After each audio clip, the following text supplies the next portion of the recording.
Assalamualaikum warahmatullahi wabarakatuh. Salam jumpa pemirsa TVRI Sumatera Selatan dimanapun Anda berada. Bagaimana kabar Anda hari ini? Ya, senang rasanya saya Wima Yasir Rustam kembali hadir menjumpai Anda dalam Bukan Basa-Basi. Kali ini saya akan berbincang bersama narasumber saya, yakni Bapak Tauhid, Kepala Kantor Wilayah Direktorat Jenderal Perbendaharaan Provinsi Sumatera Selatan. Seperti apa keseharian beliau? Untuk itu tetaplah bersama kami dalam Bukan Basa-Basi.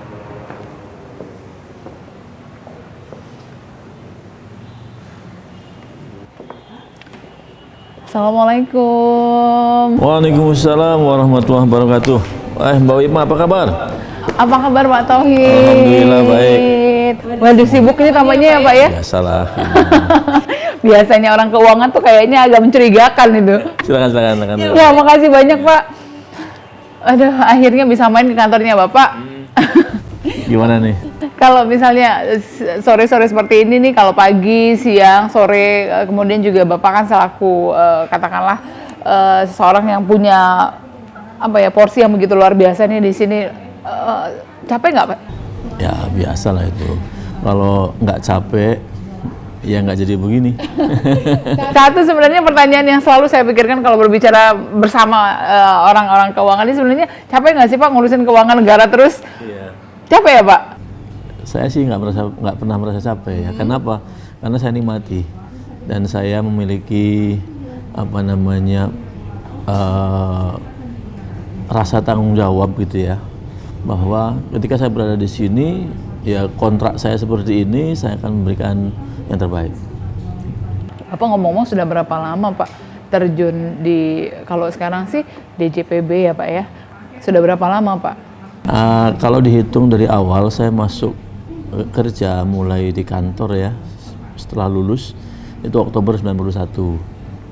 91? Ya, jadi kalau sekarang sudah sampai 2020 sekian ya.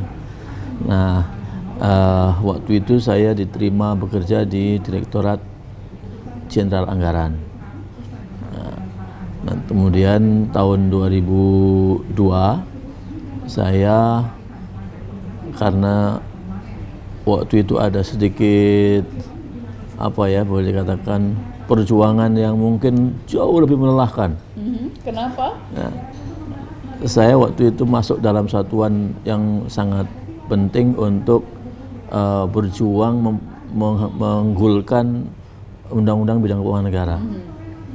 Waktu itu kami termasuk masuk dalam konflik di organisasi, karena masih banyak tahun 98 itu orang-orang yang resisten untuk berubah. Padahal undang-undang keuangan negara atau undang-undang bidang keuangan itu akan merubah konstelasi birokrasi di Republik ini. Jadi kalau orang bilang di dunia internasional, reform comes from finance. Nah, saat itulah kemudian finance mereform semuanya sampai pada menjadi lokomotif dari reformasi birokrasi di Indonesia. Tapi kalau berbicara mengenai hal itu, Bapak tentunya sudah tahu benar seluk-beluknya ya Pak ya, permasalahan keuangan negeri ini. Iya. Sebenarnya dari tahun 91 ya Pak. Saya mulai bekerja 98, jadi saya berjuang di barisan ini, dan sempat kemudian ada konflik-konflik yang membuat saya harus keluar dari institusi ini, dari Dijen Anggaran waktu itu. Kemudian saya pindah ke Badan Akuntansi Keuangan Negara, namanya Bakun. Sebelumnya saya tawari untuk pindah ke Kementerian Perekonomian, bahkan juga ke BPK. Tapi saya kemudian tetap memilih berada di lingkungan lapangan Banteng, karena saya harus membantu memperjuangkan undang-undang ini. Pak, kita sambil muter-muter boleh ya Pak ya? Saya juga sebenarnya penasaran nih sebenarnya kalau berbicara mengenai pekerjaan, tentunya banyak sekali fokus seorang Pak Tauhid ini yang senantiasa dikeluarkan semuanya untuk regulasinya tetap berjalan begitu ya Pak. Iya. Ngomong-ngomong, kalau sedang stres, Bapak biasanya apa yang bisa dilakukan? Saya kalau stres, rasanya saya nggak ada stresnya. Oh, nggak pernah stres ya Pak? Ini saya harus pelajari nih, kalau ngomongin keuangan diri sendiri aja kadang-kadang kan susah gitu, apalagi keuangan negara, gimana gitu Pak? Ya karena kita ini punya ikatan yang kuat lah dengan yang Maha Kuasa di atas sana ya, sehingga saya nggak pernah berpikir stres. Karena kalau kata bahasanya Al-Quran itu kan, seseorang diberikan beban itu sebenarnya dalam batas kemampuannya. Jadi pasti saya mampu, kira-kira itu. Apa yang diberikan kepada saya pasti saya mampu. Jadi itu yang dipedomani ya Pak? Dan ternyata tidak ada itu yang namanya stres bagi saya. Jadi memang sejak awal Bapak masih tetap menggelorakan katakanlah seperti itu jiwa keberaniannya ya? Atau sampai saat ini? Wah ini ngomong-ngomong ikan apa ini Pak? Ikan arwana. Ini memang apa? Bapak memang suka memelihara ikan atau supaya ada suara gemericik air saja di tengah kesibukan? Satu hal, gemericik air itu adalah bagian dari kehidupan saya. Oh begitu ya Pak? Di rumah saya selalu ada itu, bahkan di kantor saya. Andainya kantor ini kantor yang seperti kantor saya di NTB, yang bisa saya kelola sendiri ruangan ini dengan mudah gitu, ini pasti akan saya bikin air yang taman air. Oh begitu, kenapa Bapak suka sekali? Ini menyejukkan? Menyejukkan, dan itu memberikan banyak inspirasi. Maka di rumah-rumah saya semuanya berair. Dan saya dulu memelihara arwana ini sampai berakuarium. Oh begitu, kenapa Pak? Besar. Apa istimewanya ikan arwana ini Pak? Gimana ya? Kita lihat bagaimana ketenangan dia ya, kemudian kemulainya, kelembutannya, dan dia bisa bermanuver sedemikian rupa.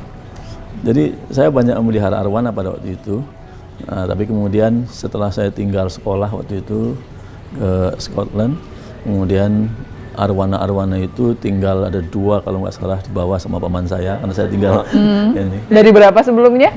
Banyak, ada 8 atau berapa gitu. Karena akuariumnya saja ada 4 atau 5, bahkan saya sekat juga, ada yang saya sekat akuariumnya. Nah kebetulan di sini ini ada akuarium. Kalau di NTB saya bikin sendiri. Di depan saya tempat duduk sana ya, depan sini saya bikin taman air itu, dan kasih ikan-ikan di situ. Oh jadi suara alam, back to nature seperti itu ya Pak Tauhid ya. Itu juga memberikan inspirasi supaya tidak terlalu stres mungkin dalam menghadapi pekerjaan. Bisa juga begitu. Tapi yang jelas kita kan kehidupan kan juga dari air. Ya. Jadi air adalah membawa kehidupan. Makanya saya sekarang juga tahun 2004 itu juga saya pernah ditawari kafling di suatu tempat. Saya bilang, bisa nggak, ada nggak kafling yang pinggir sungai? Saya bilang, oh ada Pak. Jadi kemudian saya bilang, saya akan di situ karena mungkin saya bisa membangun rumah ini baru menjelang pensiun atau saat pensiun. Saya ingin mengadakan gemerisiknya air Cisadane itu. Wah. Alhamdulillah sekarang sudah jadi. Oh gitu ya Pak ya. Itu cita-cita dari dulu artinya. Dari dulu saya memang sangat senang dengan air tadi, karena memang air katanya kan waja'alna min kulli waja'alna kulla syai'in hayyun, itu minal ma', ini dari air ini. Kehidupan itu dari air ini semuanya. Jadi memang dia akan membawa kehidupan bagi kita. Baik, Bapak mungkin kita bisa bergeser ke tempat lain. Ya pemirsa, tetaplah bersama kami, bukan basa-basi, masih akan kembali setelah jeda berikut ini.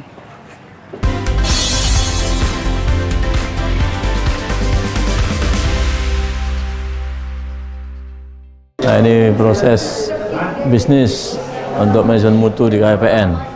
Di KPN ini sudah mendapatkan ISO, SMM ISO 9001-2015. Setelah yang sebelumnya itu 2008 ya. Jadi ini proses manajemen mutunya. Jadi ada dari gimana mau kepentingan, bagaimana menata usaha, menata BPN, penerimaan negara dan pelayanan umum semua. Ini manajemennya. Jadi kita sudah terstandarisasi. Jadi sebenarnya sudah terstruktur semua ya Pak ya, sesuai dengan langkah-langkah yang memang sudah SOP-nya begitu. Ini ruangan apa ini Pak Tauhid? Nah ini KPPN, Kantor Pelayanan Perbendaharaan Negara. Jadi kantor ini mulai menjadi kantor pelayanan itu di tahun 2004 ya. Sebelumnya namanya KPKN, Kantor Perbendaharaan dan Kas Negara. Apa bedanya KPPN dengan KPKN? Kalau KPKN itu prinsipnya dia menunggu orang meminta pelayanan atau istilah bukan pelayanan ya zaman dulu ya, pembayaran, pencairan dana. Kemudian kita men-challenge dia dengan paradigma tidak percaya. Kalau kantor pelayanan ini kita justru proaktif membina, bukan hanya itu, tapi membina, kemudian juga ya careness kita kepada seluruh stakeholders bahwa mereka perlu kita layani, sehingga kita memakai kata pelayanan. Karena itu di sini dilengkapi dengan semua perangkat untuk melayani. Kita punya FO ini di depan nih, front office-nya yang siap melayani dengan sistem antrian yang tidak membedakan satu dengan yang lain. Baik, Pak, seperti apa sih Bapak memotivasi teman-teman di sini tuh untuk semangatnya itu jangan sampai melemah begitu loh untuk menghadapi banyak sekali kan ritme pekerjaan kalau di keuangan. Semangat yang selalu saya bangun untuk semuanya ya. Kita ini kan bekerja itu ibadah ya. Satu itu. Yang kedua, kita ini bekerja sebenarnya melayani diri kita sendiri. Kenapa begitu, Pak? Iya. Saya bilang bahwa apa yang kita lakukan itu adalah untuk rakyat Republik Indonesia. Karena amanat konstitusi pasal 23 Undang-Undang 45 itu kan APBN dikelola untuk sebesar-besarnya kemakmuran rakyat. Saya bertanya kepada teman-teman ini, rakyat itu siapa? Saya katakan rakyat itu adalah, kalau kita nggak mengatakan diri kita sendiri ya, rakyat adalah ayah kita, ibu kita, anak kita, paman kita, bibi kita, kakak kita, saudara kita, teman kita, semuanya. Sebenarnya rakyat itu adalah kita. Itu. Jadi kalau kita melayani baik kepada orang lain, sebenarnya melayani baik kepada diri sendiri. Nah, untuk apa kemudian kita tidak mau melayani dengan baik? Karena kalau kita tidak melayani dengan baik, berarti kita sudah mencelakakan atau membuat susah orang tua kita sendiri, ayah, ibu kita, mungkin mertua kita, kakak kita, saudara, paman kita, semuanya itu. Jadi itu kuncinya.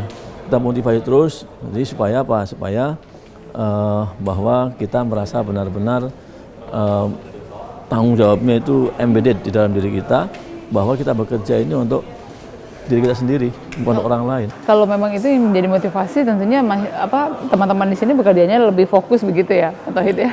Kemudian juga ini yang menarik kalau di sini tuh kayaknya juga kesejahteraan teman-teman, kesejahteraan karyawan itu menjadi fokus perhatian begitu. Salah satunya yang istimewa ada tempat khusus untuk penitipan anak, daycare dan juga laktasi. Ini maksudnya apa ini, Pak Tauhid? Menarik ini. Apalagi untuk ibu-ibu ini sangat diperlukan ya. Paradigma pelayanan publik itu tadi kan, sebenarnya tadi melayani diri, katakanlah untuk diri kita sendiri, untuk masyarakat itu diri kita sendiri. Kemudian ada paradigma lain dari layanan pemerintah, layanan publik itu. Yang terpenting adalah, kalau Bu Menteri kemarin berpesan kepada kami di sini, ini kata-katanya adalah, kalau Anda nggak sehat, Anda nggak sejahtera, bagaimana Anda bisa melayani orang lain dengan baik? Iya. Gitu. Oleh karena itu semua ini biar fokus, ya semua disiapkan. Bahkan di sini kita juga menyiapkan, kalau dilihat sini ya, ini ada tempat main anak ya, ada tempat laktasi di sini misalnya. Ini semua memang untuk itu, supaya pintunya sebelah sana. Oh, pintunya sebelah situ ya, Pak ya? Dipindah. Nah, sini. Ini untuk laktasi ya, dan musola perempuan ini. Ini seluruh tamu kita boleh memanfaatkan ini. Dia bawa anak, bisa menyusui di sini, bisa sebagainya. Dia boleh bekerja di sini, bermain di sini, membaca buku sambil menunggu antrian, misalnya gitu. Jadi kita berusaha melayani masyarakat, memastikan diri kita sendiri siap untuk bisa memberikan kesejahteraan kepada masyarakat, ketenangan, layanan yang terbaik. Dan juga bagi karyawan ya Pak ya. Ini menarik Pak, saya tadi baca tuh ada tulisan katakan tidak pada amplop. Ini maksudnya amplop isinya apa? Katakan tidak pada amplop. Nah ini dia. Hentikan budaya amplop ya. Itu udah lama sekali kita udah meninggalkan itu sebenarnya. Saya udah nggak setuju lagi sebenarnya pakai kata-kata itu. Kenapa? Kalau transfer boleh tapi Pak. Ya, jadi budaya udah sangat lama kita tinggalkan. Jadi sudah nggak penting lagi. Makanya saya sebenarnya sudah arahkan itu. Nggak boleh lagi ada kata-kata, di sini kan ada tulisan ini. Ada stempel. Ada stempel di sini biaya layanan 0 rupiah. Iya. Saya bilang kami nggak pernah mengenakan biaya layanan apapun. Jadi nggak ada kata 0 rupiah itu nggak ada. Ya, kalau di tempat lain mungkin masih ada. Sini nggak ada biaya 0 rupiah itu. Jadi nggak boleh ada ini lagi. Itu pemikiran saya, kami sejak awal mendirikan Ditjen ini. Ya, jadi semuanya memang harus akuntabel begitu ya Pak, terpercaya dan juga memang sesuai dengan SOP yang sudah dirancang sebelumnya. Pak, saya mau tahu Bapak di sini kan di Palembang sendirian ya Pak, keluarga saat ini di Jakarta. Oh, iya. Saya pernah memang keluarga saya di sini, anak saya sempat sekolah di SMP 1, tapi karena anak saya kelihatannya mungkin penyesuaiannya lambat atau bagaimana ya di sini. Waktu di NTB itu dengan teman-temannya dia selalu sangat akrab. Di sini kan rupanya beda situasinya, sehingga kayaknya kurang cocok atau gimana. Saya tanya gimana mau pindah, akhirnya pindah ke Bogor, jadi ya akhirnya sendirian. Baik, ya pemirsa masih akan kita bahas lagi seperti apa keseharian Bapak Tauhid selaku Kepala Kantor Wilayah Direktorat Jenderal Perbendaharaan Provinsi Sumatera Selatan. Tetap bersama kami di Bukan Basa-Basi. Silakan Pak.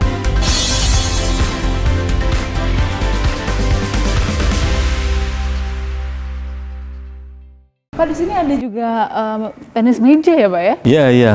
Di tengah ruangan kantor? Betul. Tidak mengganggu? Nyatanya enggak kan? Kalau saya ada sarana begini, saya main terus saja tiap hari. Jadi ini boleh digunakan sesekali, mungkin ice breaking, untuk jas suntuk begitu aja ini. Atau mungkin di sini bisa juga. Ini tempat apa ini Pak? Nah, ini bisa istirahat, baca buku pilihannya, atau mungkin sambil sedikit nyanyi-nyanyi boleh saja. Terutama ya setelah bukan di tengah-tengah jam kantor ya, di penghujung lah kira-kira. Mungkin setelah semuanya cut off. Kita punya cut off juga. Cut off-nya itu kan jam 3. Setelah jam 3 berarti kan kita masih punya kesempatan untuk merefresh, kemudian memikirkan. Kan kita juga sampai malam juga di sini. Oh begitu ya Pak ya? Kita boleh duduk Oh sini iya? Linu nggak Pak sama keluarga begitu? Oh ya, kalau keluarga kan selalu ya. Keluarga itu kan bagian dari semangat hidup kita. Makanya kalau saya istilahkan, untuk apa sih saya bekerja? Iya. Kalau bukan untuk mereka kan gitu. Jadi mereka adalah inspirasi. Tapi ngomong-ngomong, setelah Bapak kan kalau misalnya di sini juga bukan tugas yang pertama, sebelumnya ada di Sulawesi begitu ya Pak ya? Ya, di Surabaya. Di Surabaya. Nah, sebelum di Sumatera Selatan Bapak di Nusa Tenggara Barat, sebelumnya? Di Jakarta. Di Jakarta. Kalau harus berpisah dengan keluarga, kemudian juga tidak bisa bertemu dengan setiap hari begitu dengan istri dan juga anak-anak, lalu seperti apa Pak agar tetap dekat begitu, tetap bisa memonitor apa perkembangannya? Ini mungkin salah satu kelebihan dari kemajuan teknologi ya. Sewaktu saya bahkan mulai berpisah dengan keluarga karena saya sekolah tahun 2007 ya, 2007, 2008, 2009 saya sekolah. Pertama saya ke Jogja. Jadi sebelumnya saya nggak pernah keluar di Jakarta, saya Jakarta terus. Nah, baru saya keluar itu sekolah di Jogja. Ketika saya sekolah di Jogja, saya minta istri saya itu membangunkan saya setiap pagi dengan telepon. Jadi menelpon, membangunkan saya. Itu masih di Jogja. Ketika saya keluar negeri, sekolah di luar negeri juga begitu. Saya minta istri saya selalu menelpon saya, membangunkan saya. Walaupun waktunya agak beda nih, karena beda 6 jam, 7 jam ya. Saya di Inggris, istri saya di sini. Jadi istri saya selalu bangunin saya setiap pagi. Tujuannya itu, supaya tetap merasa dekat. Dengan Pak, karir yang sudah Bapak alami saat ini, kemudian juga banyak sekali dinamika yang sudah tadi Bapak ceritakan juga. Katakanlah yang punya besar sekali faktornya, orang yang berperan besar sekali dalam kesuksesan seorang Pak Tauhid itu siapa? Ya tentu keluarga. Tanpa keluarga menopang semuanya, itu ya, nggak ada semua ini. Walaupun saya selalu juga mengatakan bahwa orang tua saya lah yang banyak menginspirasi saya dari awal. Tapi saya memang sudah ditinggal oleh orang tua saya kedua-duanya itu sejak saya sebelum selesai SMA, menjelang saya Eptanas SMA. Tapi semua nilai-nilai yang tanamkan oleh orang tua saya itulah yang membekas pada diri saya. Jadi sampai hari ini gitu. Nah, kemudian tentu keluarga. Keluarga pun saya pada waktu itu, pada saat saya mau menikah, saya mencari istri yang orang tuanya masih lengkap. Kenapa? Karena saya bilang saya sudah nggak punya ayah ibu lagi. Saya ingin punya ayah ibu yang tetap punya ayah ibu.